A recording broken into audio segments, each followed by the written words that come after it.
नमस्ते everyone, Monika astrology में आपका बहुत बहुत स्वागत है। आज हम बात करने जा रहे हैं मकर लग्न की और मार्च महीने के राशिफल की। सबसे पहले शुरुआत करेंगे ग्रह गोचर के साथ। सूर्य 14 मार्च को मीन राशि के अंदर प्रवेश कर जाएंगे। बुध जो है पूरे ही महीने कुंभ राशि में रहेंगे। मंगल पूरे महीने कुंभ राशि में रहेंगे। बुध जो है वो 26 फरवरी से 20 मार्च तक वक्रावस्था में रहेंगे। शुक्र 1 से 24 तारीख तक मीन राशि में, उसके बाद मेष राशि में चले जाएंगे। गुरु मार्गी हो रहे हैं इस महीने 10 तारीख को। ये भी एक बहुत महत्वपूर्ण ट्रांजिट है, इसकी भी बातचीत करेंगे। सबसे पहले शुरुआत करेंगे आपके लग्न के साथ। मकर लग्न और लग्न का स्वामी बनता है शनि। शनि आपके तीसरे घर के अंदर स्थित है, शुक्र के साथ स्थित रहेंगे। तो ये महीने में एक तरह से कहा जाए कि जो भी कार्य होगा, जो भी काम करेंगे, बहुत ही ज्यादा प्लानिंग के साथ करें। इस समय में प्रेजेंटेबल रहेंगे, आपके प्रेजेंटेशंस को लेकर बहुत ज्यादा कॉन्शियस भी रहेंगे। तो काम के अंदर थोड़ा सा दिखावा भी जरूरी होता है, आपके कार्य को हाईलाइट करना बहुत जरूरी है। इस चीज का खास ध्यान रखना है इस महीने। द्वितीय भाव की बात करते हैं। द्वितीय स्थान में सारे ही प्लैनेट्स इकट्ठे हैं, राहु मंगल बुध सूर्य। सूर्य यहाँ पर 14 तक है, पर ये जो अवस्था होती है वहां पर, क्योंकि सेकेंड हाउस होता है हमारे सेविंग्स का, हमारे इन्वेस्टमेंट्स का। सेकेंड हाउस एक तरह से देखा जाए फैमिली का भी होता है। सेकेंड हाउस में वाणी संबंधित चीजें भी देखी जाती है। तो वाणी का इस महीने प्रयोग बहुत ध्यान पूर्वक कीजिएगा, क्योंकि मुझे लगता है कि फैमिली इश्यूज को लेकर आप थोड़े से परेशान रहेंगे। हो सके तो फैमिली विवाद में इस महीने बिल्कुल भी मत पड़िए, क्योंकि कहीं ना कहीं आप रिएक्टिव हो जाएंगे। और रिएक्टिव लैंग्वेज बहुत ज्यादा, मतलब उसे गलत समझा जाता है। आपके मन में इतनी चीजें नहीं होगी जिसको आप बहुत कुछ एक क्षण के अंदर बहुत कुछ बोल जाता है व्यक्ति, जो उसके बाद उसको बहुत परेशानियों का सामना करना पड़ता है। तो हो सके तो वाणी का उपयोग बहुत सोच समझ के कीजिए। द्वितीय भाव में ही बुध वक्री हो रहे हैं, तो इस चीज का खास ध्यान रखिएगा कि आपकी तरफ से वाणी का प्रयोग गलत हो सकता है। फैमिली के विवादों में कंप्लीटली आपको नहीं पड़ना है। यहाँ पर कोई भी इन्वेस्टमेंट्स भी करते हैं तो इस महीने सोच समझ के कीजिएगा। स्पेशली मैं कहती हूँ, क्योंकि इसका रीजन है कि, और किसी को भी उधार पैसे देते हैं तो भी इस महीने नहीं देने चाहिए। तृतीय भाव की बात करते हैं। तृतीयेश गुरु बनकर आपके छठे घर में है। तृतीय स्थान में शनि और शुक्र का एक योग बनता है, जो बहुत ही बेहतर योग है। सूर्य यहाँ पर आएंगे तो देखिए, शनि सूर्य एक साथ होते हैं तो वहां पर भी एक कम्युनिकेशन का भी घर होता है। प्रेजेंटेशंस को लेकर बहुत ज्यादा ध्यान रखना होगा। कोई भी टेक्निकल काम करते हैं तो वहां पर भी आपको हर चीज को 2 से 3 बार चेक करके आगे बढ़ना है। बाकी एक तरह से पॉजिटिविटी जुड़ी हुई है। दशमेश और लग्नेश की युति है, तो ये आपके लिए करियर पॉइंट ऑफ व्यू से एक अच्छा समय कहूंगी। करियर में जो भी लोग जॉबलेस हैं या जॉब की प्राप्ति करना चाहते हैं, डेफिनेटली इस महीने आपके लिए बहुत अच्छा समय रहेगा। आप अपने कार्य को लेकर बहुत मजबूत रहेंगे। कुछ लर्निंग कैपेबिलिटीज भी आपकी बहुत अच्छे लेवल तक बढ़ेगी। ब्रदर सिस्टर रिलेशनशिप में थोड़ा सा विवादित माहौल है, वहां पर मुझे लगता है कि थोड़ा सा आपको वाणी पे संयम बना के रखना चाहिए। अब बात करते हैं चतुर्थ भाव की। चतुर्थेश आपके द्वितीय स्थान में है, तो इस महीने प्रॉपर्टी संबंधित काम अगर करते भी हैं तो ध्यान पूर्वक कीजिएगा, और हो सके तो अवॉइड कर सको तो बहुत ही अच्छा है। जल्दबाजी मत कीजिएगा। आप जिस तरह का प्रॉपर्टी लेना चाहते हैं या सेल आउट करना चाहते हैं, उसके लिए आपको सही समय का उपयोग, मतलब इंतजार करना चाहिए, सही डील का इंतजार करना चाहिए। कंफ्यूजन हो सकता है, तो इसमें जल्दबाजी नहीं करनी चाहिए। थोड़ा मदर की हेल्थ को लेकर भी इस महीने ध्यान रखने की जरूरत रहेगी। अब बात करते हैं पंचम भाव की। पंचमेश शुक्र बनकर आपके तृतीय स्थान में है। स्टूडेंट्स बहुत अच्छा परफॉर्म कर पाएंगे। स्टूडेंट्स इस समय में, स्पेशली लॉ के स्टूडेंट और आईटी क्षेत्र से संबंधित जो भी स्टूडेंट्स हैं, उनका परफॉर्मेंस बहुत अच्छा होगा। बच्चों का कोई स्थान परिवर्तन हो सकता है, यानी कि एक कॉलेज से दूसरे कॉलेज की तरफ कहीं पर भी आप एडमिशन्स लेना चाहते हैं या कहीं पर भी आप मूव करना चाहते हैं, डेफिनेटली कर सकते हैं। ये समय में ये चीजें संभव हो पाएगी। यहाँ पर एक ही चीज कहूंगी कि स्टूडेंट्स के लिए ये समय बहुत बेहतर रहेगा और अच्छा परफॉर्म कर पाएंगे। शेयर मार्केट से संबंधित लाभ इस समय जुड़े हुए हैं, और मुझे लगता है कि शेयर मार्केट से संबंधित लाभों में आपके वृद्धि होगी। कैलकुलेटिव अप्रोच रखिएगा और अपने अनुभव के बेस पर आगे बढ़िएगा, तो आपको कहीं पर भी प्रॉब्लम्स नहीं आएगी।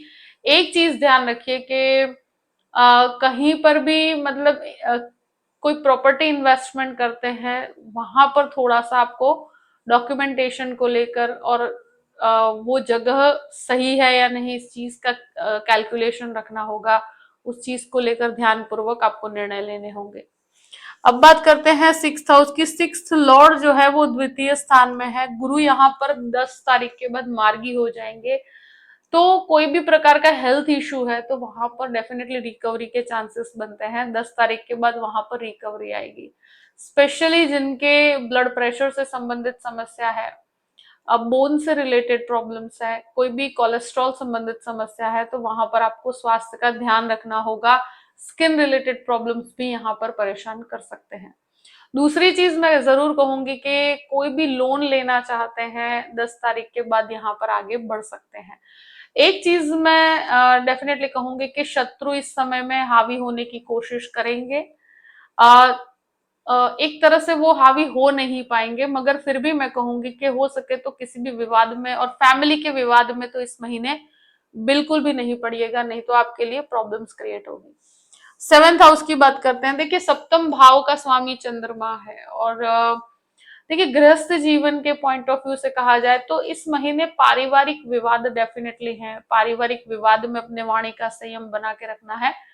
फैमिली और एक तरह से आपके लाइफ पार्टनर, तो इन दोनों के बीच में कहीं ना कहीं उतार चढ़ाव आप देख पाएंगे, मगर गृहस्थ जीवन को बेहतर बनाने की कोशिश आपकी जारी रहेगी। और एक चीज जरूर कहूं कि वहां पर काफी बेहतरी आप देख भी पाएंगे। आप जो भी निर्णय लेते हैं, ये चीज ध्यान में रखिएगा कि कहां पर आपके गृहस्थ जीवन को आप बेहतर बना सकें। कहीं पर भी रिएक्टिव लैंग्वेज का उपयोग करने से आपको प्रॉब्लम्स हो सकती है, तो इस चीज का ध्यान रखिए कि वाणी का उपयोग और अपने शब्दों का चुनाव बहुत ध्यानपूर्वक कीजिए। अब बात करते हैं अष्टम भाव की। देखिए, अष्टम भाव का स्वामी सूर्य बनकर आपके पहले सेकंड हाउस में और फिर तृतीय स्थान में है। तो देखिए, केतु यहाँ पर स्थित है, तो जो रिसर्च बेस्ड काम करते हैं, मेडिकल के प्रोफेशन में है, आईटी प्रोफेशन में है, बहुत अच्छा कर पाएंगे। लॉ के प्रोफेशन वाले भी इस समय में बहुत अच्छा कर पाएंगे। ये चीज है कि इन लॉस के साथ थोड़ा सा आपका डिटैचमेंट आ सकता है। आप परिवार से, आपके इन लॉस से, इन चीजों से हटकर अपने काम पर ध्यान दीजिएगा और ये बेहतर रहेगा, क्योंकि कहीं ना कहीं आप अगर फैमिली पे और इन चीजों पे ज्यादा ध्यान देंगे या झगड़े करने में रहेंगे, तो आपका जो प्रोफेशनल फ्रंट पे आप काम कर पा रहे हैं वो भी अफेक्ट होगा। तो हो सके तो अपने काम के ऊपर ही इस महीने फोकस कीजिएगा, क्योंकि मुझे लगता है कि ये समय उसके लिए फायदे कारक रहेगा। नवम भाव की बात करते हैं। नवमेश जो है बुध बनकर आपके सेकंड हाउस में, तो देखिए, भाग्य का स्वामी सेकंड हाउस में है, तो जो भी लॉन्ग टर्म इन्वेस्टमेंट है डेफिनेटली आपके लिए फायदे कारक रहेंगे। जो ऑलरेडी आपने इन्वेस्ट किया है वहां पर आपको लाभ मिलेगा। यहाँ पिता से संबंधित या जो फैमिली प्रॉपर्टी से है वहां से संबंधित लाभ यहाँ पर जुड़े हुए हैं। स्पिरिचुअलिटी के अंदर भी बढ़ोतरी होगी। और इस समय मैं एक चीज जरूर कहूंगी कि भाग्य कहीं ना कहीं एक आपके एक हेल्प बनकर आपके सामने आएगा। तो यहाँ पर जो भाग्य की बढ़ोतरी करने का काम करते हैं, तो ये समय के अंदर वो चीज आप देख पाएंगे, स्पेशली फैमिली रिलेटेड। जो भी लोग एक तरह से कहा जाए कि मास्टर लेवल एजुकेशन की तरफ जाना चाहते हैं, लॉ से कनेक्टेड या आईटी से कनेक्टेड, वहां पर भी आपको लाभ की प्राप्ति होगी। अब बात करते हैं दशम भाव की। दशमेश आपके तृतीय स्थान में है, फिर चतुर्थ स्थान में है। देखिए, ये समय के अंदर मैं एक ही चीज कहूँ कि कार्य से रिलेटेड आप बहुत ज्यादा प्रोग्रेसिव रहेंगे। कार्य से रिलेटेड ज्यादा बदलाव करने से कोई लाभ नहीं है। जहां पर भी आप काम कर रहे हैं बहुत बेहतर परफॉर्म कर पाएंगे। जो लोग जॉबलेस है या नई कोई पॉजिटिविटी ढूंढ रहे हैं, तो इस समय के अंदर आपको बहुत ही बेहतर है कि ये समय आपके लिए फायदे कारक रहेगा। और ये महीना वैसे देखा जाए तो करियर पॉइंट ऑफ व्यू से बहुत सारी पॉजिटिविटी लेकर आता है। आप नई अपॉर्चुनिटीज भी ढूंढ रहे हैं, तो ये 24 डेज आपके लिए बहुत लाभकारी रहेंगे, जब आपका दशम भाव का स्वामी तृतीय स्थान में है, तो वहां पर ट्रैवलिंग भी बहुत अच्छी रहेगी, और कोई भी स्थान परिवर्तन भी लेते हैं तो आपके लिए लाभकारी रहेगा। 11th हाउस की बात करते हैं। 11th लॉर्ड जो है सेकंड हाउस के अंदर है, तो ये एक चीज जरूर कहूंगी कि फैमिली बिजनेस से लाभ जुड़ा हुआ है, फैमिली से लाभ जुड़ा हुआ है। यहाँ पर ब्रदर सिस्टर रिलेशनशिप में थोड़ा सा कहा सुनी का माहौल है, थोड़ा सा आप विवाद में पड़ने से बचिएगा। और हो सके तो आपको कहीं ना कहीं बहुत ज्यादा प्लानिंग प्लॉटिंग इस तरह की परिस्थितियां दिखेगी, पर ये कहीं भी रिएक्टिव होने पर लाभकारी नहीं है, तो हो सके तो अवॉइड किया जाए तो बहुत अच्छा है, क्योंकि ये समय टेम्पररी है, उसके बाद चीजें आप बेहतर बना पाएंगे। हो सके तो इस समय को शांति पूर्वक निकालिए तो आपके लिए बेहतर रहेगा। बाकी फाइनेंशियल पॉइंट ऑफ व्यू से बहुत अच्छा है। किसी के मतलब कहने पे इन्वेस्टमेंट नहीं करना, किसी के कहने पर पार्टनरशिप नहीं करनी, जो आपके लिए बेस्ट लगता है वो आप कीजिएगा। 12th हाउस की बात करते हैं। 12th लॉर्ड जो है आपके 6th हाउस में है, तो एक चीज जरूर कहूंगी कि जो भी लोग कोर्ट कचहरी के मैटर में फंसे हुए हैं, वहां पर मुझे लगता है कि 10 तारीख के बाद आपको पॉजिटिविटी दिखेगी और यहाँ पर आपको पॉजिटिव रिजल्ट्स भी मिलेंगे। विदेश से संबंधित जो भी काम रुके हुए हैं 10 तारीख के बाद आपको होते हुए नजर आएंगे, तो वो आपके लिए पॉजिटिव समय है। और गुरु का ये दृष्टि संबंध कहीं ना कहीं आपके इनकम और आपके खर्चों को बैलेंस बना के रखेगा।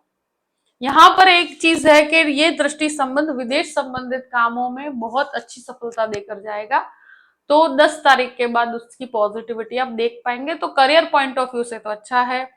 आ, एक चीज है कि फैमिली लाइफ के अंदर थोड़ा सा रिएक्टिव होने से बचना है। बुध वक्री है, तो अपने डॉक्यूमेंटेशन को प्री डिसाइड करके चलिएगा। अपने हर चीज को 2 से 3 बार चेक करके आगे बढ़ना है, हर चीज को प्लान करके चलना है। 20 तारीख तक ये चीजें हैं, तो प्री प्लान करके चलेंगे तो बहुत पॉजिटिविटी मिलेगी। ये चीज आप डेफिनेटली देख पाएंगे। जो भी परिस्थिति है मैंने आपके सामने रख दी है। आई होप कि ये वीडियो आपको पसंद आया होगा। पसंद आया हो तो लाइक भी कीजिएगा और सब्सक्राइब भी कीजिएगा। Thank you so much. जय श्री कृष्ण।